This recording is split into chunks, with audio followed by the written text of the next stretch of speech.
खूबसूरती का रंगारंग आगाज अब होने वाला है। ओ कैमरा महाशय, इस ओर कर दो कैमरे को। 10 साल में कोई आतंकवादी हमला नहीं हुआ, कहीं भी नहीं हुआ।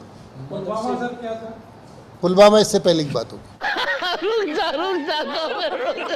तो भैया सुना, ये संस्कारी पार्टी के मंत्री जी हैं जिन्होंने 1 दर्जन माइक के सामने बैठकर 5 किलो झूठ बोल डाला कि पिछले 10 सालों में कोई आतंकी हमला ही नहीं हुआ और पुलवामा का हमला भी पिछली सरकार में हुआ था। लल्लन भैया, इसीलिए तो इस पर महान कवि बाबा लपेटू दास ने कहा है कि जैसे अचारों में फेमस है आम का अचार, वैसे ही झूठ बोलने में फेमस है बीजेपी सरकार।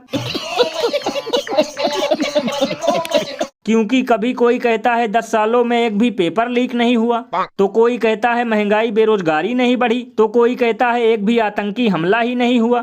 यानी कि भैया उल्लू बनाने और झूठ बोलने की सीमा लांघने में इन लोगों ने एक्स्ट्रा 2AB महारत हासिल कर लिया है। वैसे भैया शुक्र है मंत्री जी ने ये नहीं बोला कि पिछले 10 सालों में कोई ट्रेन हादसा नहीं हुआ, वरना इनके भक्त भी अम्मा बहन की गालियां देना शुरू कर देते। ये बड़ी अच्छी बात कही आप। और भैया सबसे कमाल की बात तो ये है कि बगल में रियल लाइफ वाले राम जी भी बैठे थे और उन्होंने भी इस मूसलाधार झूठ का खंडन नहीं किया और चुपचाप कान के साथ मुंह खोलकर सुनते रहे।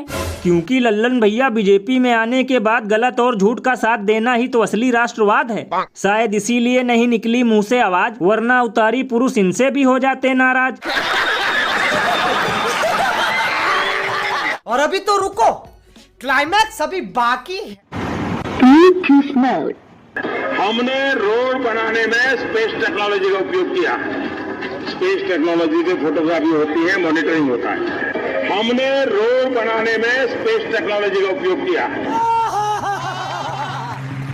इतने तेजस्वी लोग हैं हमारे पास, कितने शानदार विचार रखते हैं जी। तो भैया देखा, आजकल लोग खराब सड़क और उसके गड्ढों से इतना परेशान हो चुके हैं कि अब सरकार को नींद से जगाने के लिए डिजिटल विरोध प्रदर्शन कर रहे हैं।